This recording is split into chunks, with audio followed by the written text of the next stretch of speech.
everyone who gives ghusl must wear this.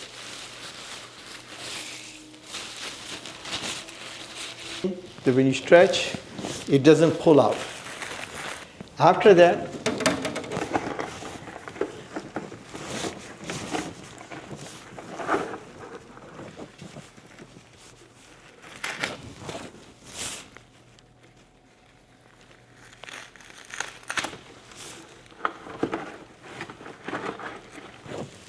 we have different sizes of gloves, and also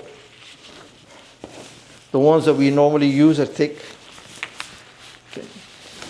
So they don't, if you see anything, come across anything that would puncture it, it would be safe that way.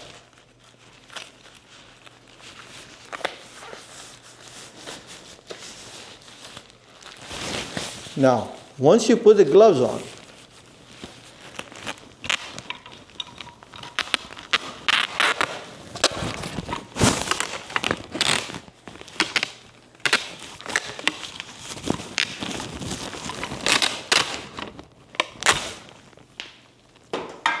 do both hands at the wrist. Okay. And why do you do that? Because we're using water. You don't want the water to touch your body and go into it. So if you have somebody who has a communicable disease, you don't expose yourself to it. Okay. Also, the shoes have to be boots, waterproof, okay? Because you don't want your feet, your socks, or your clothing to get contaminated. If somebody, because of the fact you don't know if the person is in the need of ghusl of janabat, where they have to gargle and clean them out properly, this is what we do. We run the water into the mouth, turn on the side, run the water in the mouth, then we have a suction setup. Okay. And you rinse the mouth out this way. Okay, you put that into the mouth and suck all the water out. This is how. And that would suck the water out. Okay. Then you can put it in the mouth very nice and gently. It doesn't have a sharp tip. And you clean the mouth out, put more water in, clean out 3 times, and that's it. That's the proper way of doing the wudu part. Okay? In the ghusl for the... Okay, now,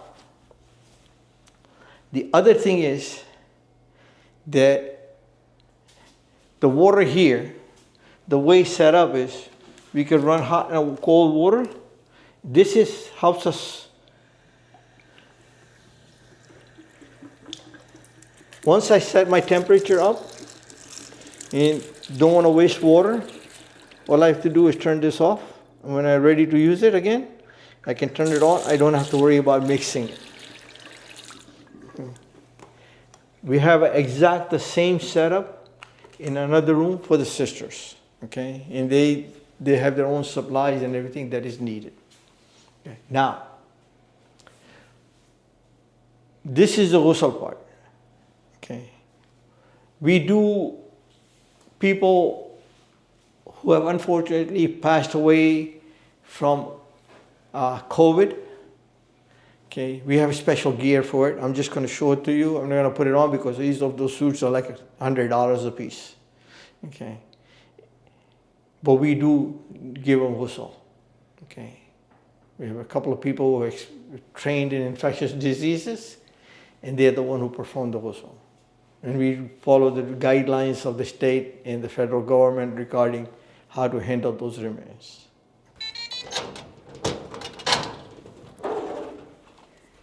See, we all have, on the bottom are all those high end protective gear.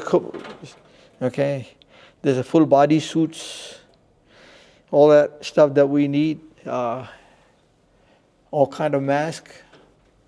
Rebreathers, 1, 2, right there. Okay, so Alhamdulillah, we are well prepared for any kind of situation that comes our way. Okay, face shield.